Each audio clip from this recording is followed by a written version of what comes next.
चलिए NCERT question पूछिए जो पूछना है।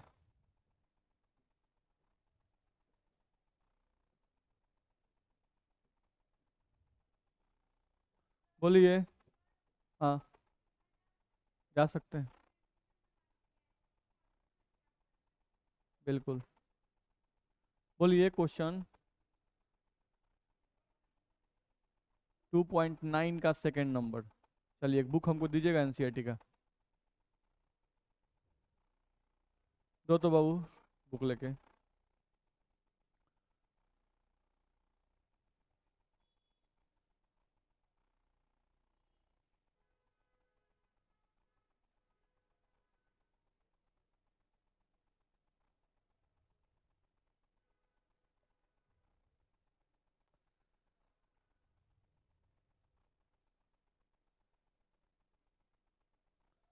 चलो 2.9 का सेकंड नंबर देखा जाए।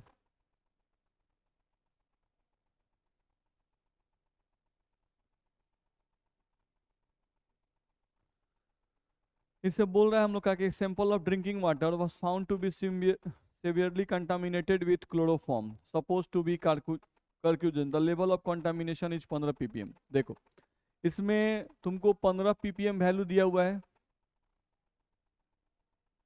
By mass. 15 ppm by mass दिया हुआ है। पहला क्वेश्चन था express this percentage by mass, तो ये बन गया है। Second question determine the molality of chloroform. नहीं, यानी हम लोग का इसका सेकेंड पार्ट था कि इसमें मोलालिटी आपको निकालना था।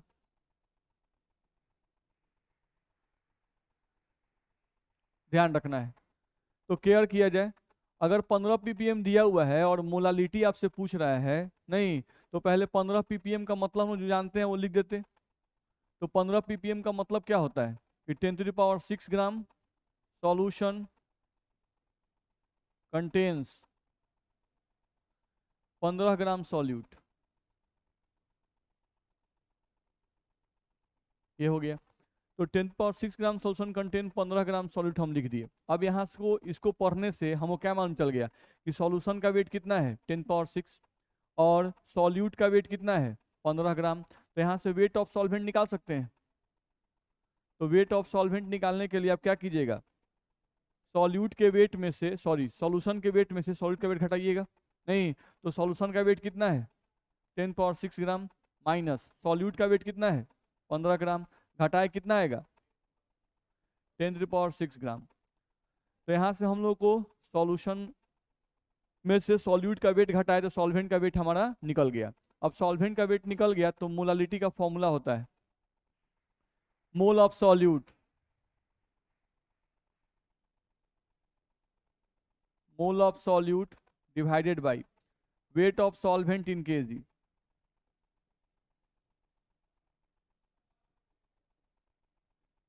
यही होता है। तो मोल ऑफ सॉल्यूट, या हम लोग इतना क्यों करें, सीधे जो फॉर्मूला है फॉर्मूला लगाते हैं, काहेला मोल में कन्वर्ट कर सीधे फॉर्मूला लगाते हैं। देखा जाए मोलालिटी बराबर हम लोग फॉर्मूला जानते हैं ए गुना 1000 डब्लू गुना बी। ए का मतलब weight of solute in gram 15 gram multiplied by 1000। W का मतलब मॉलिकुलर वेट ऑफ सॉल्यूट, तो सॉल्यूट शायद क्लोरोफॉर्म है, नहीं, तो क्लोरोफॉर्म यानी कि CHCl3 है, यही है ना। नहीं, तो इसका वेट निकाल सकते हैं। तो हम लोग इसका देखें अगर तो 35.5 क्लोरीन का होता है, तो 3 क्लोरीन का निकाल लो पहले।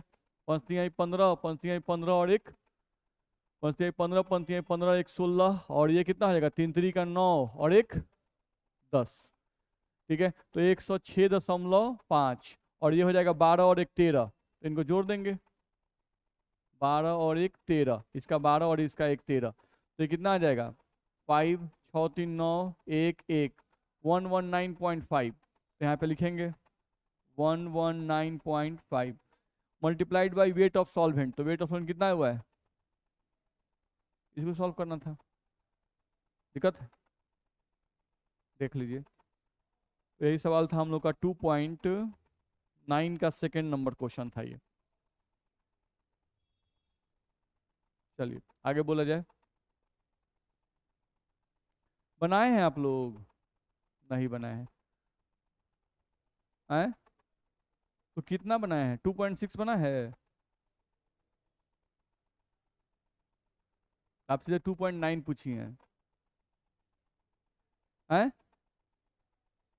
क्या तुम समझ रहे हैं, नीचे से पूछ रहे हैं? बोलिए। मतलब आप लोग को पढ़ना है ना, जिस हिसाब से आप लोग पढ़ रहे हैं ना, उस हिसाब से हमको लग ही नहीं रहा है कि आप लोग का बैच जो है ना वो पढ़ाया जाए। गजब तरह का एक्टिविटी आप लोग का है।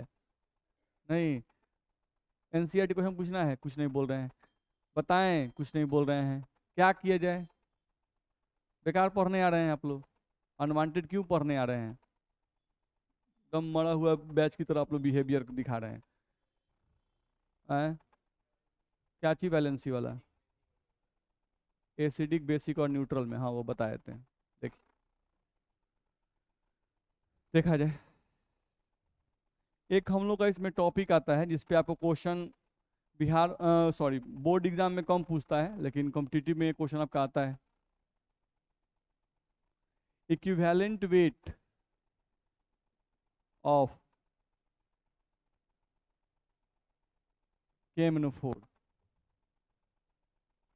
देखा जाए, अगर इक्विवेलेंट वेट ऑफ KMnO4 की हम लोग बात करें, तो KMnO4 का इक्विवेलेंट वेट 3 मीडियम में आता है। एसिडिक में आता है, बेसिक में आता है और न्यूट्रल मीडियम में आता है, ध्यान रखना है।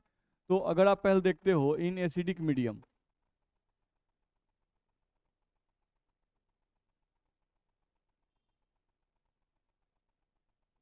ध्यान रखना है।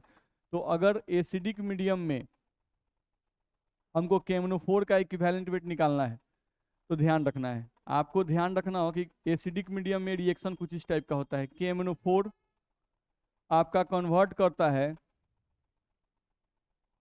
KMnO4 आपका कन्वर्ट करता है Mn2 प्लस में, ध्यान रखना है। तो एसिडिक मीडियम में KMnO4 कन्वर्ट करता है Mn2 प्लस में, ध्यान रखना है। तो आपको केयर करना होगा कि यहाँ पर आपको Mn का ऑक्सीडेशन नंबर निकालना पड़ेगा, जो कि +7 आता है, आप चेक कर सकते हैं। पोटासियम का होता है +1, मैग्नीज का आप x मानोगे, ऑक्सीजन का -2 होता है तो -8 आ जाएगा, इज इक्वल्स टू 0 आएगा, तो x का वैल्यू आपको आ जाएगा +7, 8। और यहाँ पर 1 है तो 8 में से 1 जाएगा 7, 7 को भेजेंगे तो x इक्वल्स टू +7। तो यहाँ Mn का ऑक्सीडेशन नंबर +7 है, और यहाँ पर जो चार्ज है वही ऑक्सीडेशन नंबर था, कितना है, +2। तो यहाँ पर +7, यहाँ पे +2, तो यहाँ से आप चेंज इन ऑक्सीडेशन नंबर निकाल सकते हैं। तो जब चेंज इन ऑक्सीडेशन नंबर निकालेंगे तो वो हो जाएगा 7 में से 2 जाएगा 5, यानी 5 इलेक्ट्रॉन का चेंज इन ऑक्सीडेशन नंबर आता है। तो आपसे पूछता है क्या कि इक्विवेलेंट वेट बताओ किसका, KMnO4 का इन एसिडिक मीडियम, ऐसा क्वेश्चन आपको आएगा, इन एसिडिक मीडियम। तो उस केस में आपको ध्यान रखना होगा कि आपको KMnO4 का एटॉमिक मास, नहीं यानी कि molecular mass of KMnO4, molecular mass of KMnO4 आपको रखना होगा, और डिवाइडेड बाई यहाँ पर चेंज इन ऑक्सीडेशन नंबर आपको रखना होगा, चेंज इन ऑक्सीडेशन नंबर आपको रखना होगा। तो इस केस में जब आप निकालोगे तो इसका मॉलिक्यूलर मास KMnO4 का आपको आ जाएगा 158 divided by change in oxidation number आपका कितना का है, 5 का, तो 158 डिवाइडेड बाई 5। तो ये हम लोग का निकलेगा किस मीडियम में, एसिडिक मीडियम में, ध्यान रखना है। सेम एज, ध्यान देना है, हम लोग का KMnO4 के बारे में ही अगर हम लोग पढ़ रहे हैं, ध्यान रखना है, KMnO4 के बारे में अगर हम लोग देख रहे हैं तो ध्यान देना है। अब इन एसिडिक मीडियम हुआ, अब इसी का आएगा आपका इन बेसिक मीडियम, या पहले देख लो इन न्यूट्रल मीडियम,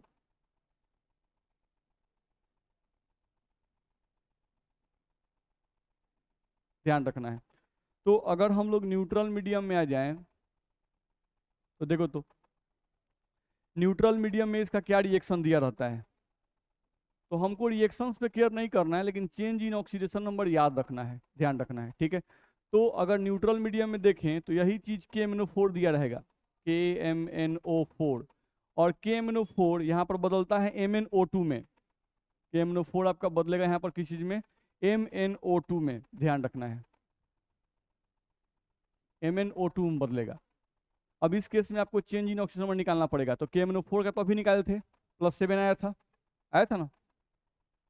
और इसका MnO2 का +4 आएगा, क्योंकि आप निकालोगे x, इसका -2 होता है तो 2 का -4, तो x इज वैल्यू क्या आएगा +4। तो यहाँ पे आपको वैल्यू आ जाएगा +4। तो यहाँ पे +7 से +4 हो रहा है, तो यहाँ पे चेंज इन ऑक्सीडेशन नंबर जब आप निकालोगे, चेंज इन ऑक्सीडेशन नंबर, तो वो वैल्यू आपको आ जाएगा 7 - 4 इज आ जाएगा 3। तो इस केस में अगर इक्विवेलेंट वेट कोई पूछ दिया आपसे न्यूट्रल मीडियम में KMnO4 का, तो उस केस में इसका 158 मॉलिकुलर मास होगा और चेंज इन ऑक्सीडेशन नंबर 3 का होगा। ध्यान रखना है, तो ये आपको ध्यान रखना होगा। अब इक्विवेलेंट वेट निकलेगा तभी नॉर्मलिटी का क्वेश्चन बनेगा KMnO4 पर। बस में रहा, क्योंकि नॉर्मलिटी जो है ना उसका फॉर्मूला ही है gram equivalent divided by volume of solution in litre. और ग्राम इक्विवेलेंट टोटली जुड़ा हुआ किस चीज से, इक्विवेलेंट वेट से। तो ये ग्राम इक्विवेलेंट के लिए आप क्या यूज करते हो, ग्राम इक्विवेलेंट के लिए यूज क्या करते हैं, गिवन वेट बटा इक्विवेलेंट वेट। तो इक्विवेलेंट वेट इनका पता होगा तभी आप निकाल पाओगे। तो ये एक याद रखना होगा, एसिडिक मीडियम में चेंज इन ऑक्सीडेशन नंबर 5 का होता है, न्यूट्रल मीडियम में चेंज इन ऑक्सीडेशन नंबर 3 का होता है। मॉलिक्यूलर मास चेंज नहीं करेगा, चेंज क्या करेगा, सिर्फ change in oxidation number change करता है। तो ये ध्यान रखना होगा। इसके अलावा एक आपका आता है इसका इन बेसिक मीडियम।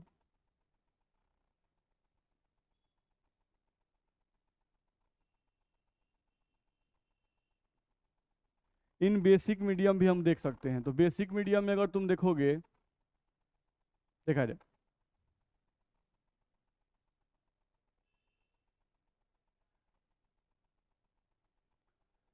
चलो तो बेसिक मीडियम में थोड़ा चेक करो। बेसिक मीडियम में इसका रिएक्शन कुछ ऐसा दिया रहेगा, KMnO4 लिखा रहेगा, और KMnO4 जो है ये हम लोगों का बदल जाएगा MnO4 पे 2-, MnO4 पे 2-। ध्यान रखना है, ठीक है। अब यहाँ पर जब तुम चेंज ऑक्सीजन निकालो, कितना आया था +7, और इसका तुम्हारा +6 आएगा, निकाल के चेक कर सकते हो। x -8 is -2। Mn का निकालना है, x मान लिए, ऑक्सीजन का -2 होता है तो 4 का -8 हो गया, बराबर में पूरे पे चार्ज -2 है तो -2 कर दिए। तो x जब ये इधर जाएगा तो आपको वैल्यू आ जाएगा +6। नहीं तो इस केस में आप देख लो, चेंज इन ऑक्सीडेशन नंबर 1 का आएगा, तो यहाँ पर चेंज इन ऑक्सीडेशन नंबर आपको जो आएगा वो आपको आ जाएगा कितने का, तो 7 - 6 इज +1 का चेंज आएगा। तो उस केस में अगर आप इक्विवेलेंट वेट निकालोगे KMnO4 का, तो वो इक्विवेलेंट वेट आपको आता है मॉलिकुलर मास यानी कि 158 डिवाइडेड बाई 1। तो ये KMnO4 का ध्यान रखना होगा।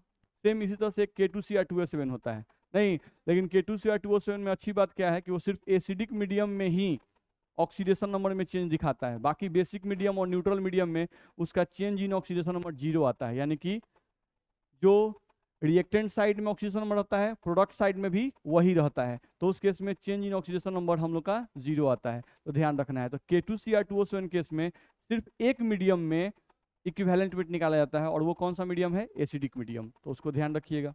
चलिए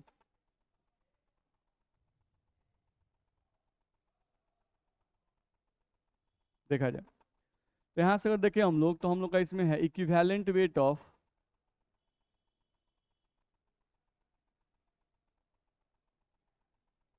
K2Cr2O7 इन एसिडिक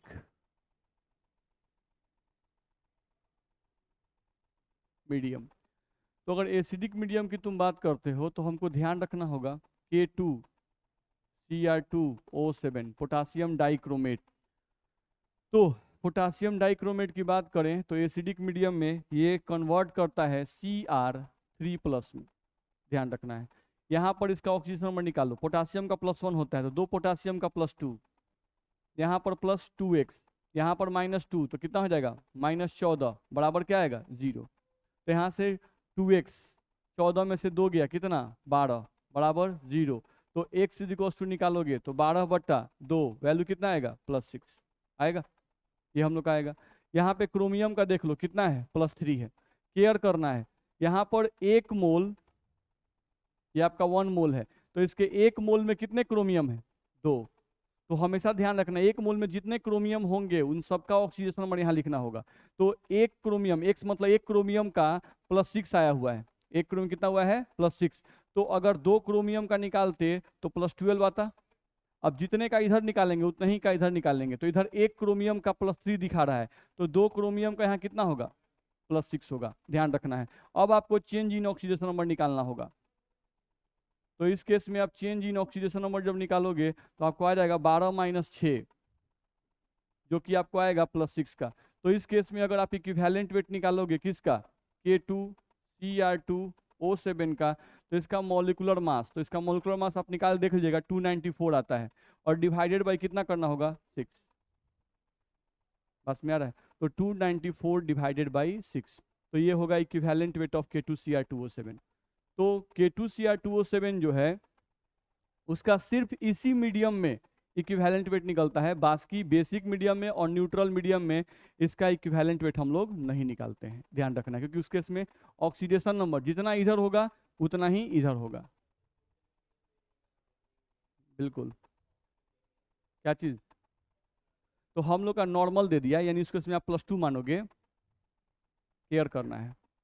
K2Cr2O7 इसको आप नॉर्मली तोड़ दो, तो तोड़ोगे तो क्या होगा 2K + Cr2O7 पर 2 - नहीं, तो यहाँ पर तुम ध्यान दो कि इस पर कितना प्लस चार्ज है, 2+, ये 2K से भी गुना है और 2+ से भी गुना है, तो या तो 2+ चार्ज लो, या तो इस पर देख लो 2 - चार्ज, तो या तो केटायन का चार्ज या तो एनायन का चार्ज लेके कर दो, तो यानी 294 डिवाइड बाई 2 करो, अपने आंसर आ जाएगा।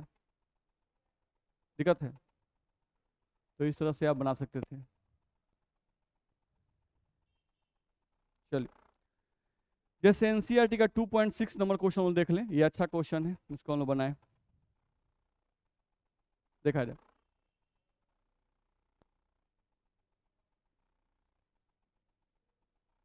क्वेश्चन नंबर 2.6 यहाँ बोल रहा है कि how many millilitre of 0.1 MnHCl are required. Question हम यहाँ लिख रहे हैं क्योंकि इंपॉर्टेंट क्वेश्चन है। How many millilitre of 0.1 MnHCl 0.1 MnHCl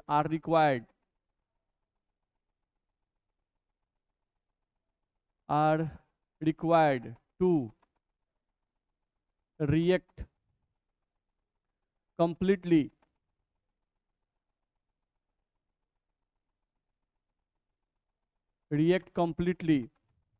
with 1 gram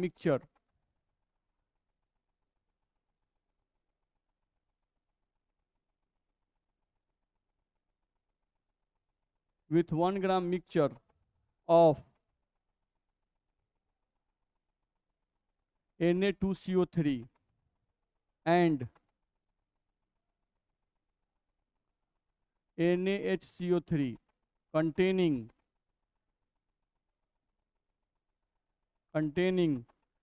equimolar amounts of both.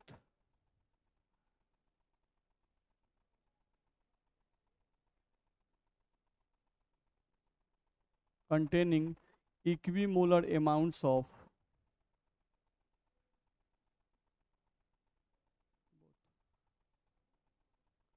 यही क्वेश्चन हम लोग को दिया हुआ है, ध्यान रखना है, ठीक है। How many millilitre of 0.1 MnHCl are required to react completely with 1 gram mixture of Na2CO3 and NaHCO3 containing equimolar amounts of both. ठीक है, बना के देखते हैं, देखा जाए। समझिए, तो जैसे हम लोग यहाँ से एक बर्तन ले लिए, मान लो आपके पास यहाँ एक बर्तन है, इस बर्तन में थोड़ा ध्यान से देखो क्या लिखा हुआ है, 1 gram mixture of Na2CO3 and NaHCO3। नहीं, यानी इस मिक्सचर में आपके पास Na2CO3 भी है एंड क्या है NaHCO3 भी है, यही है ना। नहीं, और इस मिक्सचर का वेट दिया हुआ है, वेट ऑफ मिक्सचर कितना दिया हुआ है 1 ग्राम दिया हुआ है ना। 1 gram mixture of Na2CO3 and NaHCO3। तो हम एक बर्तन लिए, उस बर्तन में Na2CO3 है और NaHCO3 है, और इन दोनों का मास मिला कितना दिया हुआ है 1 ग्राम। ठीक है, तो हम इसमें क्या किए कि let the mass of Na2CO3 Na2CO3 के मास को हम क्या मान लिए, x मान लिए, ठीक है। तो इसलिए the mass of NaHCO3, mass of NaHCO3 कितना होगा, 1 माइनस x होगा। मेरी बात समझ में आ रही है?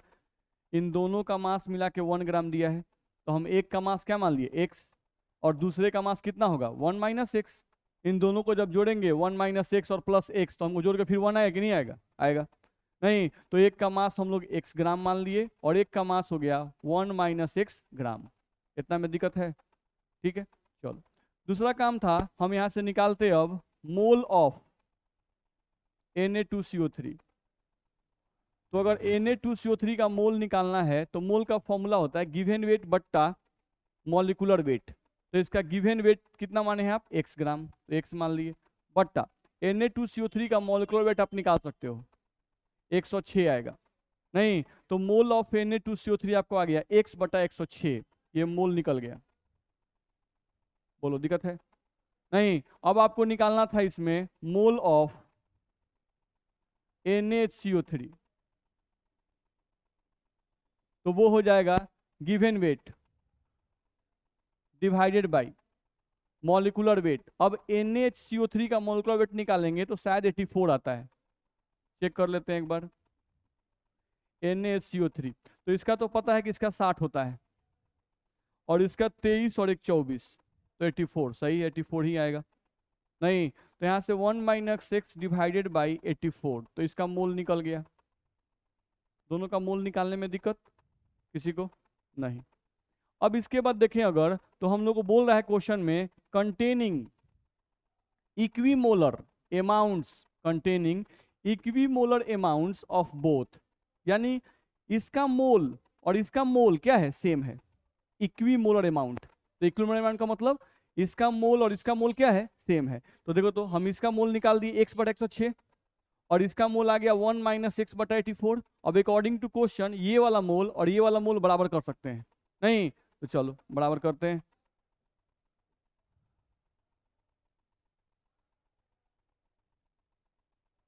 देखा जाए, तो यहां से हम लिख रहे हैं अकॉर्डिंग टू क्वेश्चन।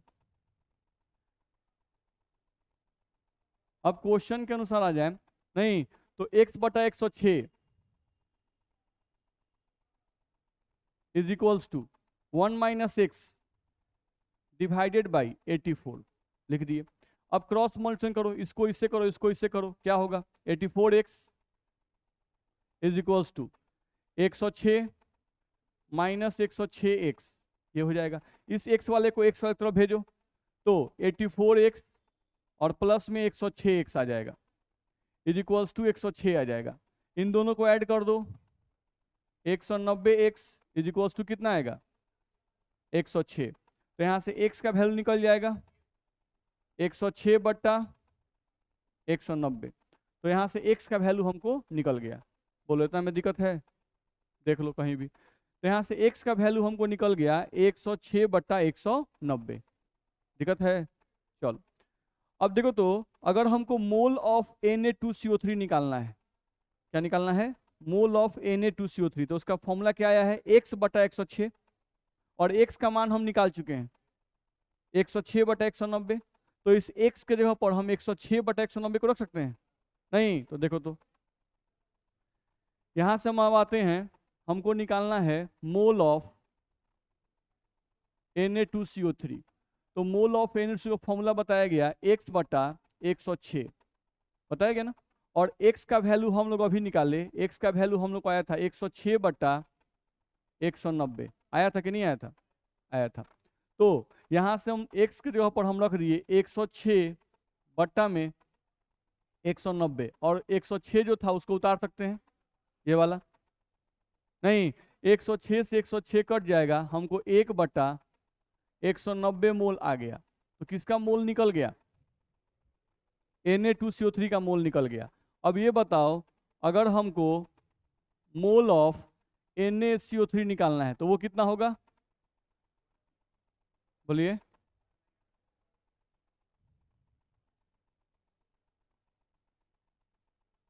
एक बटा 190 मोल ही होगा ना भाई, क्वेश्चन में कहा है equi molar amounts of both, दोनों का मोल क्या है, सेम है ना। तो जब एक का मोल निकाल लिए तो दूसरे का मोल निकालेंगे काहे के लिए, तो वही होगा, निकालेंगे तो भी वही आएगा। तो यहाँ से हम लोग निकाल लिए मोल ऑफ Na2CO3 आ गया 1/190 मोल, और मोल ऑफ NaSO3 भी आ गया 1/190 मोल। इतना तक में दिक्कत है। अब क्वेश्चन में फिर से रिटर्न बैक आते हैं। चलो, तो इतने लाइन का मतलब हम लोग समझ के कुछ बनाए। 1 ग्राम मिक्सचर ऑफ Na2CO3, तो 1 ग्राम लिए थे। नहीं, एक का वेट x ग्राम माने, एक का वेट 1 - x ग्राम माने। नहीं, फिर क्वेश्चन में बोला था containing equimolar amounts of both. नहीं, तो हम क्या किए, इसका गिवन वेट बट्टा मॉलिक्यूलर वेट करके मोल निकाल दिए, इसका भी गिवन वेट बट्टा मॉलिक्यूलर वेट करके मोल निकाल दिए। नहीं, अब हमको मोल निकल गया, और क्वेश्चन में बोला है कि इक्विमोलर है, तो इक्विमोलर दोनों के मोल को बराबर कर दिए और x का वैल्यू निकाल दिए 106/190। इतना में दिक्कत नहीं है। अब क्वेश्चन का ऊपरी हिस्सा पे आते हैं। नहीं, इसे बोल रहा है how many millilitre of 0.1 MnCl are required to react completely with 1 gram mixture of Na2CO3। नहीं, तो ये क्या कह रहा है उसको समझो। अब देखा जाए,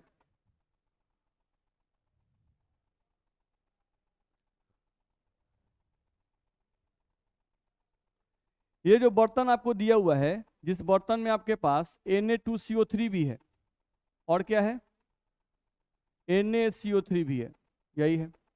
अब इस बर्तन में क्या बोला है कि ऊपर से आपको क्या डालना है, HCl।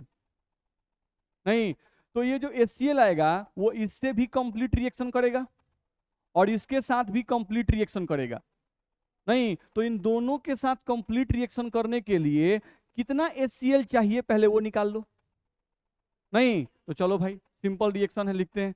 हमको सबसे पहले हम यहाँ लिख रहे हैं Na2CO3 के लिए Na2CO3 प्लस HCl, ठीक है। तो अगर Na2CO3 प्लस HCl हम लिखते हैं तो इसका प्रोडक्ट हमको बनाना है, बना सकते हैं आसानी से। ये क्या है, सोडियम कार्बोनेट, इसको आप ऐसे लिखते हो ना, 2Na प्लस CO3 पे 2 - HCl कैसे टूटता है, H प्लस और Cl माइनस, ठीक है। आप जानते हो कि इसका पॉजिटिव इसके निगेटिव के साथ, इसका पॉजिटिव इसके निगेटिव के साथ, तो सोडियम और क्लोरीन रिएक्शन करके क्या बनाएंगे, NaCl प्लस हाइड्रोजन और ये कार्बोनेट मिलकर क्या बनाएंगे, H2CO3 होगा। इसका वैलेंसी इसके ऊपर जाएगा तो H2, और इसका +1 तो वैलेंसी इसके पास, तो H2CO3 बनेगा। तो यहाँ से हम लोग Na2CO3 और HCl का रिएक्शन लिख के हम लोग बना दिए, क्या बनेगा हम लोग का, NaCl प्लस H2CO3। बैलेंस कर लेते हैं। नहीं, यहाँ पर सोडियम कितना है, 2, इधर सोडियम कितना लिखे हैं, 1, तो 2 से मल्टीप्लाई कर देंगे तो 2 सोडियम हो गया। अब 2 से मल्टीप्लाई करने पर यहाँ क्लोरीन भी कितना हो गया, 2, तो यहाँ पे 2 लगा देते हैं, तो यहाँ पे 2 क्लोरीन हो गया। नहीं, अब बैलेंस कर लेते हैं, सोडियम 2 सोडियम 2, यहाँ पे 2 क्लोरीन तो यहाँ भी 2 क्लोरीन है, और हाइड्रोजन 2 है तो यहाँ भी हाइड्रोजन 2 हो गया, और CO3 1 है तो यहाँ भी CO3 1 ही है, बैलेंस हो गया। इतना में दिक्कत देख लीजिए, जहाँ दिक्कत हो वहाँ बोलिएगा। तो ये हम लोगों का रिएक्शन हम लिख दिए। अब देखो तो ये जो Na2CO3 लिखा हुआ है, इस Na2CO3 के आगे कुछ नहीं लिखा हुआ है, इसका मतलब कितना मोल है, 1 मोल। ये कितना मोल है, 1 मोल। तो इसका मतलब हम इसको लिख रहे हैं कि ये बाबू 1 मोल है। और HCl के आगे जब बैलेंस किया तो इसका क्या लग गया, 2, तो ये कितना है, 2 मोल। तो बैलेंस करने से हमको ये पता चलता है कि 1 मोल Na2CO3 को कंप्लीट रिएक्शन करने के लिए 2 मोल HCl चाहिए। नहीं, तो उसी बात को हम यहाँ लिख रहे हैं, यहाँ लिख रहे हैं कि 1 मोल Na2CO3 required 2 mole HCl for complete reaction. Complete reaction के लिए 1 मोल Na2CO3 कितना मोल HCl चाहिए, तो 2 मोल HCl चाहिए, ठीक है। चलो, तो इसलिए ये बताओ कि Na2CO3 का मोल तुम कितना निकाले हो, 1/190 निकला है। तुम्हारे पास जो Na2CO3 है वो कितना मोल है, 1/190 मोल। तो रिएक्शन को पढ़ने से ये पता चला कि 1 मोल को चाहिए 2 मोल। नहीं, तो इसलिए 1/190 मोल तुम्हारे पास Na2CO3 है, तो 1 मोल को चाहिए 2 मोल, तो 1/90 मोल Na2CO3 रिक्वायर्ड कितना होगा, तो 2 गुना 1/190 मोल HCl चाहिए। यानी हम लोग को आ गया 2/190 मोल HCl चाहिए। किसके लिए, Na2CO3 के लिए। तो इसकी कहानी तो समझ में आ गई कि अच्छा इसके लिए कितना HCl चाहिए भाई, तो 2/190 मोल चाहिए। नहीं, अब NaHCO3 के लिए लिखना पड़ेगा, उसको कितना चाहिए। अब उस पे आते हैं, देखा जाए तो अब हमको देखना है NaHCO3 प्लस HCl। तो NaCO3 प्लस HCl लिखेंगे तो ध्यान से देखो, ये तुम्हारा सोडियम बाइकार्बोनेट है, तो सोडियम बाइकार्बोनेट तुम लिखोगे तो ये टूटेगा ऐसे। HCl तोड़ोगे तो इसका पॉजिटिव इसके निगेटिव के साथ, इसका पॉजिटिव इसके निगेटिव के साथ, देख लो Na और Cl प्लस इसका इसके साथ, तो एक हाइड्रोजन पहले से है, एक और हाइड्रोजन आ गया तो H2CO3।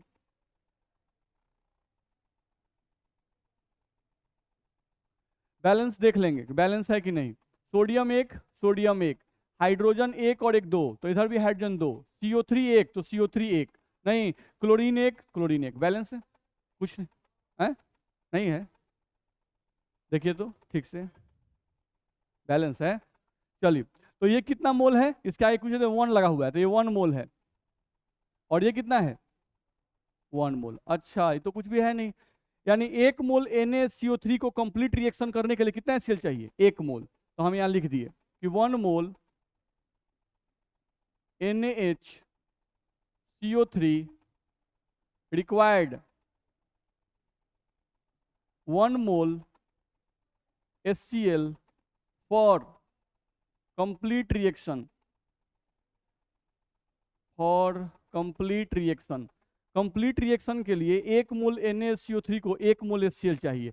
तो हमारे पास NaCO3 है कितना, 1/190 मोल, रिक्वायर्ड कितना, तो उतना ही रह जाएगा। जब 1 मोल को 1 मोल चाहिए तो 1/190 मोल को 1/190 मोल ही चाहिए, तो 1/90 मोल HCl रिक्वायर्ड लिख दिए, ध्यान रखना है। चलो, तो हमारे पास जो बर्तन था, हम लोगों के पास जो बर्तन यहाँ पर लिए हुए थे, यहाँ साइड में हम लिख रहे हैं, तो इस बर्तन में आपके पास था 1/190 मोल Na2CO3, और क्या था 1/190 मोल NaCO3, यही था। इसी में आपको HCl डालना था, नहीं तो टोटल HCl कितना लगा वो पहले निकाल लेते हैं। नहीं तो हम यहाँ लिखते हैं total HCl required, total HCl required, total HCl कितना चाहिए वो हम लोग को देखना है। नहीं, चलो, तो इसके लिए चाहिए था 2/190, नहीं तो लिख दिए 2/190 मोल चाहिए इसके लिए, और इसके लिए कितना चाहिए था 1/190, तो लिख दिए 1/190, सॉल्व करके आ गया 3/190 मोल HCl। तो ये समझ में आया। तो यहाँ से क्या निकला पहले कि भाई इन दोनों को टोटल HCl का कितना मोल चाहिए वो हमको निकल गया। मेरी बात समझ में आ रही है। नहीं, अब क्वेश्चन नहीं खत्म नहीं हुआ अभी। हाँ, अब यहाँ पर हम लोग को ध्यान रखना है इस क्वेश्चन में, देखिए उसका सर दर्द करिए कि है तो कितना ही बिना मतलब का लंबा चौड़ा क्वेश्चन है। नहीं, देखा जाए क्वेश्चन है तो उसको बनाना है ना, नहीं 5 मार्क्स का है ये, बस मेरा। चलिए, अब यहाँ पर ध्यान दें क्वेश्चन पर, थोड़ा सा क्वेश्चन को फिर से थोड़ा सा बैक आ जाते हैं।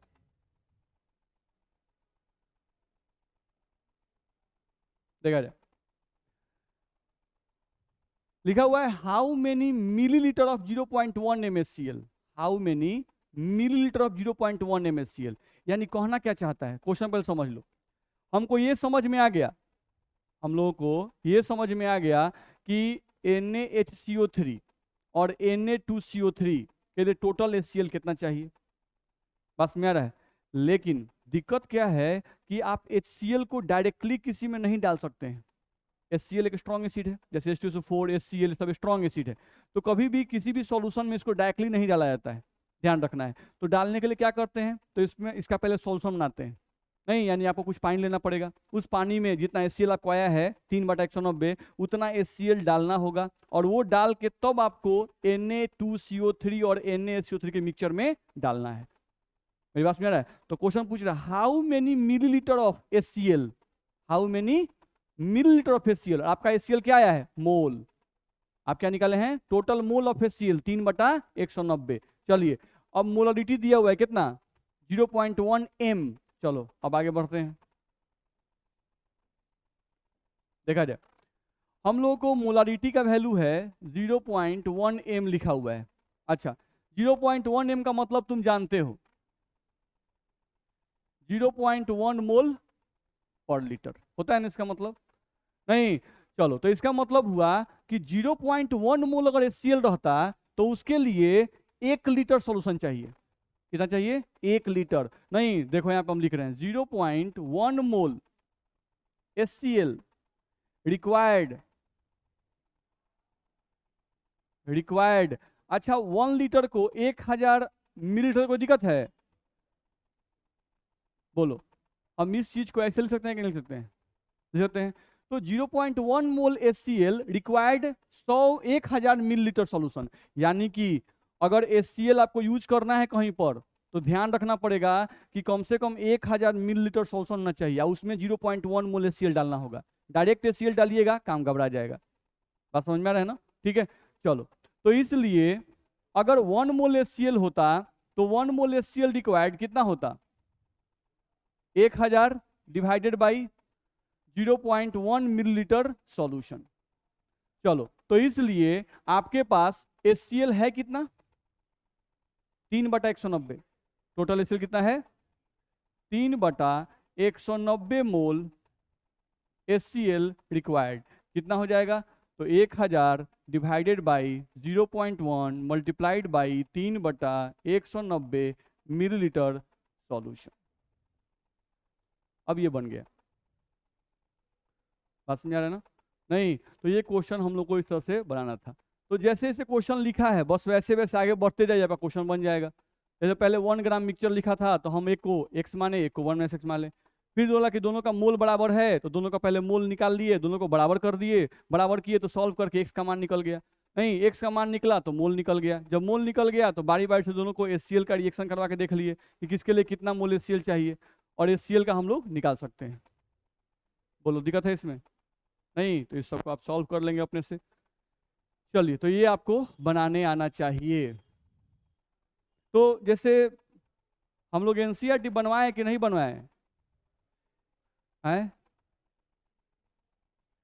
पीछे से बनवाइए सर। आपका जो मन करे ना सर, एकदम वैसे से मन से करिए। नहीं, हम लोग का मन करे चाहे मत करे उसके फेरे मत रहिए। बात समझ में आ रहा है, आप सर एकदम बनवाना है बनवाइए सर, बढ़िया से पढ़ाएं एकदम, हम लोग पढ़ें सर, उसके फेरे मत रहिए। गजब एक्टिविटी है भाई। नहीं, ऐसे कभी चलेगा जी। बस में आ रहा है, क्लास को इंटरेक्टिव बनाने के लिए जरूरी है कि आप भी पढ़ें तो हमको मजा आएगा।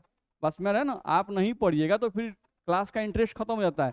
हम पढ़ाने के जानते हैं फिर किस तरह से पढ़ाने लगेंगे, हम पहले बता देते हैं। डायरेक्टली थ्योरेटिकल न्यूमेरिकल हम डाउन करते जाएंगे।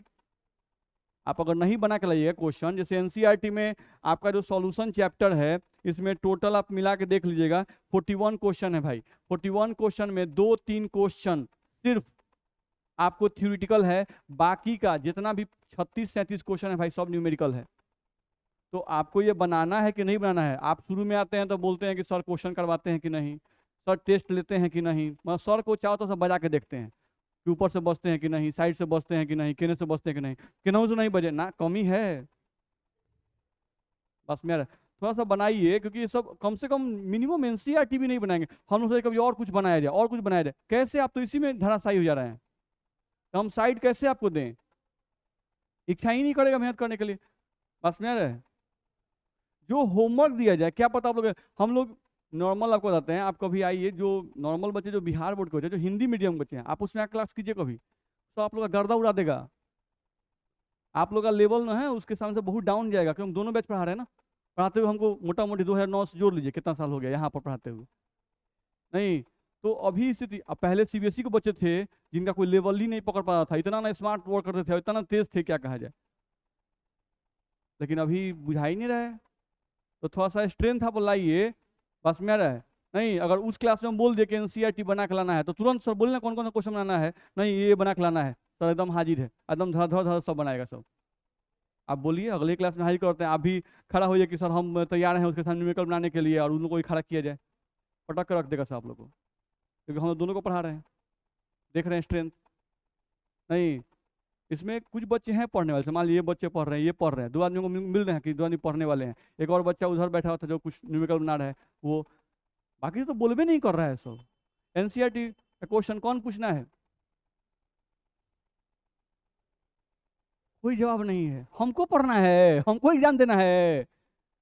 कुछ कीजिए आप लोग, अपने लिए कीजिए, मेरे लिए नहीं करना है, बस मेरा।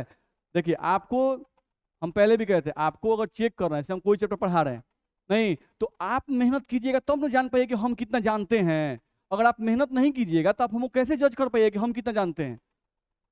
बस मेरा आपको मेहनत कैसे करना पड़ेगा, जैसे हम आपको बना रहे हैं, आपको एनसीईआरटी दिए तो आप एनसीईआरटी कोई क्वेश्चन सर से पूछेंगे आज, नहीं कोई साइड बुक है, ये बुक का क्वेश्चन अच्छा है जी, चलो सर से पटक दें इसको, नहीं अपने फंसेंगे। तो वैसे चेक कीजिए ना, मेरी बात समझ में आ रही है ना। लेकिन वैसे आप नहीं पढ़िएगा तो हम कैसे पढ़ाएंगे। तो कल एक्सपेक्ट किया जाएगा कि कल एनसीईआरटी बन के आएगा, थोड़ा सा अंदर से थी लाइए, अरे नहीं बनेगा, हम सर यहाँ तक बनाए, हमसे यहाँ से नहीं बन रहा है, बताइए। नहीं सर कुछ क्वेश्चन बन गया है, लेकिन बनाइए प्लीज, नहीं बनाएगा ना तो बहुत लॉस हो जाएगा। और अभी पहला ही चैप्टर है, आप लोग अभी से मरना शुरू हो गए हैं, अब ये से एकदम धराशाही हो गए हैं पूरा, ऐसे कैसे होगा भाई, थोड़ा सा हिम्मत लाइए। चलिए तो आज हम आगे नहीं पढ़ाएंगे, आप लोग कल एनसीईआरटी पूरा करके लाइए, नहीं तभी हम आगे पढ़ाएंगे। चलिए दे दो बाबू बुक, उसको दे दो।